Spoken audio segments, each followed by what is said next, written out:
So I'm just waiting for everybody to come online. Great. So lovely to see you all. Hope you're all well. To everybody in Australia and New Zealand, happy, this is Anzac weekend, so it's Anzac Day, or at least the bank holiday weekend. So it's actually been a lot of people moving around and things, but thank you to everybody that's on. And for people that are watching on Facebook and things, I'm using a new system. So, give me a thumbs up or a thumbs down, and just let me know how it's all going, because I'm trying to see how I use this system and how best it works. For those of you on Instagram, hi everyone, hope you're all well. So I wanted to come on and talk to you. For those of you that don't know me, I'm Nikki Thomas, career success coach, and founder of Winning in Work, the podcast. I hope that you're all doing well. Hope everything's going well with you guys at the moment.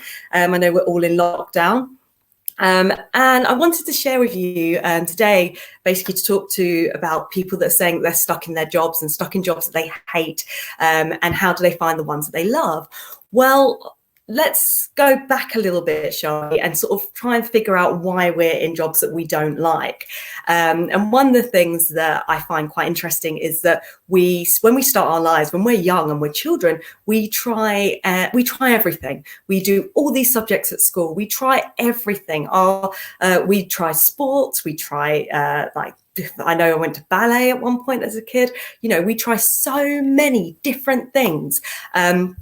To try and figure out what's right for us. Do we have a talent somewhere? Are we learning to work with other people, collaborating? What is it that we truly love and we truly like? And we push ourselves to excel at everything. We want to be the best. We want to do well. We study and study and study, and we go through a series of exams, and then whatever we're good at, we continue with usually. And we hope that we'll get into a job in whatever we are good at.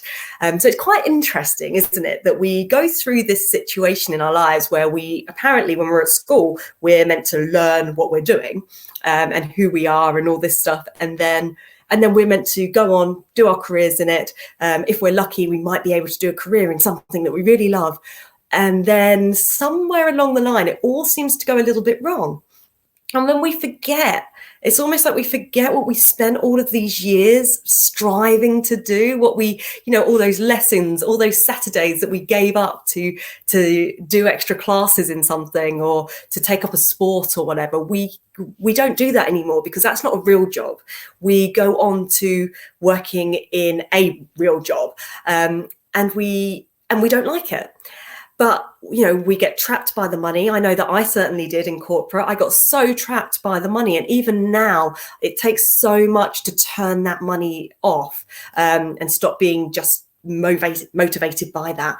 But that's what we do. We get ourselves so motivated by something that probably wasn't our true purpose, that we just keep running on that. And then we realize why we're on, and then we start to say, oh, I'm really unhappy. And this is the reason why so many people in their 30s and 40s, 50s, or even when they retire, get into that spiral of going, well, actually, I don't want to do this. This is why we have quarter life crisis and, all these things. It's because we've been moving along on that steam train for so long that all of a sudden we realize that no, this isn't what we want to do. We want to do something with purpose. We want to do something that's meaningful to us. But in doing so, it means unraveling everything that we did before.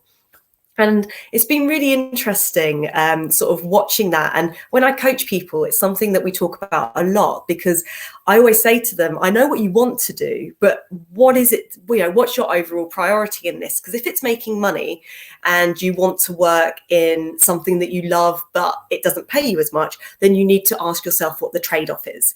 And that's when you've got to get really, really honest with yourself, because I know that through my time of being in a business, I have times where, I've gone from working the 9 to 5, which is safe, right? To starting your own business. And I've really struggled with that, and I have to keep asking myself, what is more important to me? Is it creating my business, or is it falling back into step with and working for another corporate?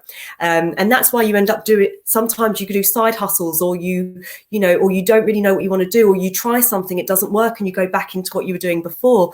Or what I found a lot of people are doing is they're applying for jobs in other industries, getting a couple of knockbacks, and then going, actually, this isn't right for me. I don't want to do it anymore.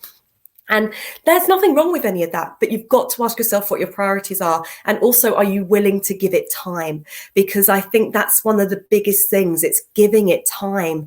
And I know how hard it is. And I know we're all in lockdown here. So actually, time is kind of in a weird way on our side. But I know that money and financial pressures usually leave us saying, well, we can't do what we love. But that isn't true. And I think this is the most important thing to remember. That is not true. What you need to be doing is actually figuring out what you do want to do, because the amount of people that I ask, what is it that you want to do? People don't know. They just don't know. And I think that's where we need to start really thinking about it. And I've said to so many people, sit down and write down, what is it that you truly want? All the things that you're really good at, from childhood to adulthood, write it all down and give this a go. Try it at home, write it all down, or write it in the comments below. What is it that you truly, truly, truly want to do, and you truly love, and it lights you up inside? Write it all down. But when I ask people to go back, and I go back to people and I say, so did you write it down? So many people don't. And it's just taking that time to really figure it out, because once you know, you're flying, because you're already halfway there, and you've got that drive and that motivation to really want to achieve something and do something that's meaningful and purposeful and what you've always wanted to do. So really do sit down, figure it out. And I know it is hard, and I know, because I've been there, and I even like today, for instance, I get paralyzed by fear so much about things, about changing things up, about changing the status quo, for instance. I just can't do it. And if I get to a point as well where something doesn't really work out, and this is what I mean about the feeling like you get a couple of rejections, then it throws you back. And I get that all the time. Everybody gets rejected, but nobody ever hears about getting rejected. We only talk about the wins that we get. We don't talk about the failures or the rejections or anything like that. And we really need to be talking about that a lot more. And something so simple today, such as, I run this time 2 years ago, I did the London Marathon, and I ran the marathon, and I was so proud of myself. And I actually injured myself quite badly doing it, but I still got round, and that was the most important thing to me. And now my fitness levels are they're not low, but they're a lot lower than what they used to be. Yesterday I did a run, and I couldn't run like I used to. And I beat myself up about it so much. I was so angry with myself. I didn't cry, but I was close to it. I was really, really struggling. And then then the same happened today. I climbed a mountain today. And these are all really, really lucky things. And if you follow me on Instagram, you'll see I post all these great photos. But actually, I burst into tears before I went up there, on the way back, just not out of sadness, but really out of frustration. I was so frustrated that I wasn't as fit as I used to be. And it was almost like a rejection. At one point, a girl literally bounced past me as she was going down the mountain. My boyfriend bounced past me as he was going down the mountain. Everybody can seem to do it so easily. And why am I finding it so hard? And then you have those moments where you go, I grew up in Essex, which is flatter than flat in the UK. I then moved to London, which, let's face it, unless you're climbing Primrose Hill, you're not really climbing anything. And I sat there and I thought, actually, give myself a break. I'm trying the best that I can. And it is so, so hard. And it's made me really think today, because I just kept knocking myself down. I really, really did, about so many things today. And I was just having one of those days. But how many times do we do it? And I'm really lucky, to be living in New Zealand. I'm very, very lucky. But I was in paradise, and I still could not stop thinking about all the things that I'm not getting right. And I think that's when you really realize that your brain is taking over, your thoughts are not working in your favor. And I really have struggled so badly today with everything. And it was it was quite interesting because I suddenly thought, how many times do we all do this? And how many times when we say that we're stuck and we can't get out of that job, or we can't get out, or we've got a difficult boss, but we stay where we are? How many times do we just say, well, this is the way it is? And, you know, I applied for a couple of jobs and I didn't get a bite. So I guess I'm just here now. How many times do we do that? And we then knock ourselves going, well, no one wants to hire us anyway. Well, we'll never get anything better than what we've got right now. And so many people say that. I hear it all the time. And it breaks my heart, really. And it breaks my heart when I do it to myself. And we get into this negative spiral. And this is the reason why we get stuck, because we get overwhelmed with where we're at.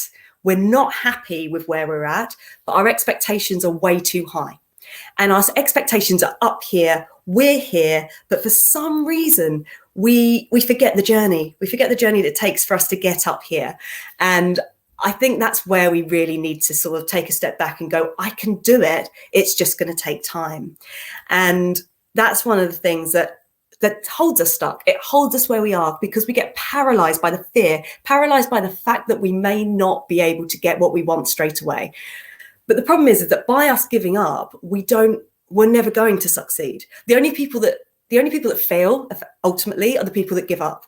And so we've just got to keep moving forward and moving forward and moving forward. Keep applying for that job again. Keep applying for that different industry. Speak to another recruiter that could help us in that space. Speak to a coach who could help us in that space. We just need to keep looking at what we can do to get us just one step closer than where we were yesterday, because eventually we will get to where we want to be, but we need to know where we want to be. So if you're sitting there stuck in a job, knowing that you're on lockdown, tired of everybody saying to you, well, you should just be happy with what you've got.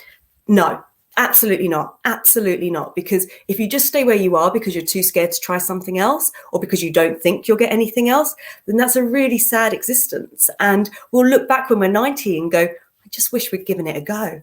So really, really, really do think about it. Think about where you are right now, where you want to be, and what's that one little step. It could be speaking to a recruiter. It could be just tailoring your CV a little bit to take words out. If you want to change industries, I know somebody that wants to change industries into the charity sector. So think about what is written in a job description in the charity sector and how can you mold your CV to show transferable skills. It's really, really important to look into little things like that, because that's what they're looking for. And, we can work on that together. But this is what's so, so important. It's just knowing what you want and taking that time to really figure it out. Sit down, turn the TV off, turn the music off, sit down and just think, what is it that I truly want? And it will at least help you get that one little step closer. So if you are in that negative spiral, because trust me, I was in it today, it doesn't go away. And you will it'll come and hit you when you least expect it, because negative spirals have that massive way of, that magical way of doing that. But the one thing I'd say is that if you do feel yourself getting into a negative spiral, recognize it. Recognize the moment that you're in it, because there's times where I recognize that I'm in it. And for some reason, I seem to just let myself just spiral down. But what you need to do is recognize it. Once you know that you're in it, you're going, right, actually, no, I'm better than this. And then try and fight it with a positive. So, if you're feeling like, I don't know, that you feel like you're just hopeless at your job. Now, I'm not going to put any of that in anybody's head, but if that's how you're feeling, try and think of the times when you've actually done really, really well. And think of a project that you've really done really, really well on, or the fact that you got that promotion, or the fact that you actually are just awesome. Like you just are. And, and how did you get to where you are now? And if you feel that you're hopeless at your job, is this really the job that you want anyway? That's the other thing you've got to ask yourself. Is it what you want? And just think that one through. Because if nobody's hopeless at their jobs, nobody is. It's maybe that some people need some training, or they need a little bit more guidance from their manager, and I actually just need to know what the hell they're meant to be doing. But no one is hopeless. Nobody on this planet is hopeless. So you just need to think about what is it that whatever it is in your mind that's giving you that negative spiral, try and fight it with a few positives. And one of the things that I have read to do is to record, when you're in a good mind space, record something that you're really good at, or save any really positive emails or phone calls or anything that you've got from friends or family. Or even from clients or from work colleagues or whatever. save it and look at it whenever you're feeling just a little bit low, because that will remind you that you are great at what you do. And it also gives you that push to know that you can just keep moving forward and you can keep doing well. And I think you also need to look where you invest your energy as well, because where you invest your energy, it's like, where your mind goes, energy flows. So you've really got to think about what is going through your mind and invest your energy in the good, because every single time that you invest your energy in negatives, all you're doing is just pulling that energy away from real positive thinking and positive things about yourself. And when you start looking at it as scales and it's tipping each way, every single time you think of a negative, you're sort of bringing up the negative and vice versa. That's the way you've got to look at it, because you do not need to be investing your time in the negative. Invest it in the positive and just keep moving forward. And especially at this time as well, at this time where we're all just feeling just a little bit, we just need to think about what it is that we're investing our time in and what's moving us forward. So I hope that's really helped. I hope that's helped you all today. And, definitely message me. Let me know what you think. If you're stuck in a job that you do hate right now and I haven't covered it here, let me know. I'll cover it. DM me as well. Feel free to send me a message. I'm on Instagram as Nikki Thomas Coach, also on Facebook as Nikki Thomas Coach. You can also find me on YouTube as well under Nikki Thomas. So, you can get in touch with me on all these different channels and just let me know what your thoughts are and what this means to you. Also, for those of you that are worried about lockdown, because look, if you're stuck in a job you hate and you know that you're going to be off furlough soon, some really, really good helpful tips you'll find on my website on nikkithomas.me, where I spoke to Andrea Twaddle, who works for DTI Lawyers. She is fantastic, an fantastic employment lawyer who I spoke to last week about navigating returning to work after lockdown. So she is fantastic. I think that you will really love some things that she's got to say. And actually, one of the things that I found really, really interesting was when she said to me about the relationship between employees and employers, and about that should be an open and honest collaborative conversation, which is something that we always say in Winning in Work. It needs to be open, it needs to be honest, it needs to be collaborative. And to hear that from a lawyer actually made me go, yes, she gets it. And this is it. Like, also remember that being put on furlough, or even should redundancies come up, do not take any of this personally. It is not a personal vendetta against anybody. It is businesses trying, and employers and employees and everybody just trying to navigate this landscape and do the best they can. So I hope that's all helped. Have a real think about it. As I say, get in touch with me. If you're stuck in a job that you hate, get in touch. How do you find one that you love? Get in touch. We can talk about it. But as I say, I'm Nikki Thomas, career success coach. Thank you for joining me, and I look forward to speaking to you all soon. Take care, everyone. See ya.